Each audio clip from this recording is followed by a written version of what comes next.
What's going on, everybody? It is time for a quick blunt force logic here on Be the Change with Anthony Michael Russo. If you haven't already started to follow the Anthony Michael Russo page on Facebook, once this becomes a regular show, I'll be moving it off of Be the Change because we do like to get a little bit more dicey and a little bit more into it and push the issues a little bit more. If you guys are around, this one's going to be super short. We're, of course, talking about the shot heard around Minneapolis, the shot in Brooklyn Center and the stories around that. I've just got some logic to drop for you guys. So share this video out there. Go ahead and let me know that you're there in the comments if you can. Here we go. I see everybody jumping on right now. What's going on, Brenda? What's going on, Madeline? Pinky, I don't know who that is. Autumn, what's up? All right, let's get to talking. Please, again, share this out. Hit the like button, hit the heart button, whatever you want to do. This is on Be the Change for now. It won't always be. So make sure you're following Anthony Michael Russo on Facebook. All right, let's get down to business. Let's make this short, quick, sweet, all of the above. Let's talk. Let's also remember truth will set you free tomorrow night on Be the Change. We've got our episode talking. I know that this will, of course, come up, the shooting, because we're going to be talking about black on black crime and police on black crime. And we're going to talk about what is more important. Are they both important? Are they equal level importance, etc.? Suni is going to be on that one with me, as well as Carl Covington and his partner, Anthony Gaines. So it's going to be a great episode. Two different sides. We're going to have opposing viewpoints. We're going to get into it tomorrow. Madeline, I appreciate that because I just left the gym. At least my allergies are down. Regardless, let's talk business. Let's talk some logic. Let's get a little blunt force logic in here. So here's the deal. People forget that two people can actually be wrong in one circumstance. Let's look at the body cam footage, the story leading up to it. This police officer discharged a firearm thinking it was a taser. That's unbelievable. That's literally absolute insanity and horrible police officering, police work, etc. What people are forgetting is this was somebody that had a criminal record, but it, again, can't talk about their past criminal record. You can when the warrant that is outstanding is allegedly, which I've seen the report, I think it's a real report, allegedly over having a illegal firearm, as well as not allowing the police to catch him. He evaded police, so he's already a risk. Now, with that said, the police officer that came to help the situation, female police officer, is now giving carte blanche for female police officers to say this is why we don't like having females on the force, which is bullshit to a point, but it does show what can happen in this instance. Has a male police officer also made the same mistake with thinking a taser is a gun? Supposedly, yes, actually in Minneapolis, a little over 10 years ago. It doesn't happen very often, and it doesn't happen this quickly where it's like bang, bang, and then she uses the gun thinking it's a taser. That was a whole lot of mistakes. So here's the deal. The other side of the coin that people keep forgetting, and somehow when the pandering starts at the press conferences between the horrible mayor, the horrible governor, the mayor's literally making this out to be this complete tragedy and travesty. They're busy forgetting about the most important factor, that if they say, I don't know how to stop these from happening, but we have to find a way to stop these from happening. The easiest solution to this is to stop resisting arrest.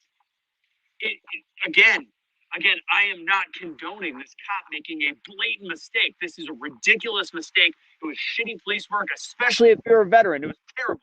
And she will be living with the rest of her life. I don't know what punishment she will face. I don't know what the law states her punishment should be. This is a horrible police mistake. It is also insanity to ignore the fact that happens in every single one of these cases, except for the Tamir Rices, which we don't talk about. That just got passed on. Every single one of these cases, it allows for division, allows for separation, and allows for two different sides of the coin to argue with each other. Why? Because the ones that really get brought up are the ones that show a lack of compliance, knowing that some people will be out there saying, like what I just said, this could all be stopped if he did not break away from the police during arrest, which would have been a lawful arrest because he had a broken warrant, or his warrant. He had a warrant out for his arrest. He broke the warrant. It was shitty police work that they left the door open right there, allowed him to get back in the car, whatever. But guess what? He had broken the law before. He needed to be taken in for arrest. His mom even said to him on the phone, "Don't run." And you did. You broke the wrist and you walked away and you got back into your vehicle and tried to speed away. Here's another thought process. People always forget this. So, what happens if a high speed chase ensues and he kills an innocent person? Who do we choose in that instance? Is that the case where we go, "Oh man, the cop should have done something more"? It's the cop's fault. They shouldn't have been driving fast. That's why you don't evade police. You do not comply. You do not try to break away from a police officer. You don't resist arrest. So, in this case, I see everybody arguing one side or the other, saying, "Oh, you don't evade arrest, like you stupid, comply." Yes, I agree, but at the exact same token, that police officer is blatantly in the wrong. The more I watch some videos of people breaking down what happened, police officers, very conservative police officers, might I add, are actually coming out saying, like, this is one of the worst police mistakes I have ever seen. So let's be rational. Let's be better than, because I'm going to tell you, the mayor and the Mayor Frey and his pandering, and the governor, who's an absolute shit show, the same person that literally is having policemen guard his house right now, the same police that he is throwing under the bus, not once mentioning how difficult it is to be a police officer in the city of the Twin Cities in Minneapolis and Minnesota in general right now, just completely saying, screw you to the police. This is the guy that's throwing them under the bus, meanwhile having them guard him at different occasions. And he is a just horseshit pandering panderpants that him and Biden high-five each other on the regular. But let's look at the fact. Right now, being a police officer with tension so high, with shit going down, especially during the George Floyd trial, it shows that there is no respect for police. And it causes bullshit. It's cause and effect. It causes situations like this. A police officer not doing her job, and some asshole thinking that he can just say, "Oh shit, I got a warrant on my ass, I'm getting out of here." Terrible on both ends. And the last thing I want to say on this blunt force logic, because I think this is interesting to bring up, and we will be bringing it up tomorrow night, I'm sure, on Truth Will Set You Free, is I was watching one of the ABC News things that was doing the George Floyd trial that obviously broke in to talk about the mass hysteria going on in Minneapolis and the whatever. They just released the body cam. And this woman made a very, and I want you to, this is the key reason I want you to share this video. She made a huge mistake when she was talking on ABC News, trying to talk about how horrible this situation was. She said, she goes, who would have thought that a year, less than a year after the George Floyd trial, during the trial itself, how could we have had another police shooting, a young black male? She was shocked. She was shocked that it happened. So let me ask you a question, a very important question. If this is what is considered the norm by mainstream media, and that police are hunting black males on the regular, how big of a mistake was it to say, "Oh, I am shocked that this just happened"? Because based on the narrative, if I'm right here, or tell me if I'm wrong, wouldn't that mean that it should be happening so regularly that it's not a shock to you? Shouldn't this be like, oh my goodness, it should be every day. It should be happening based on the narrative. And she made the mistake of saying that it was unexpected to her. That goes against everything that is preached on mainstream media. Plain and simple. So it's obvious. Does it happen? Yes. Is it a problem? It's a problem when anybody dies, because we can't, there's cause and effect, so many different things. Violence here, violence there. There's people, whatever the hell. There's all these different things going wrong.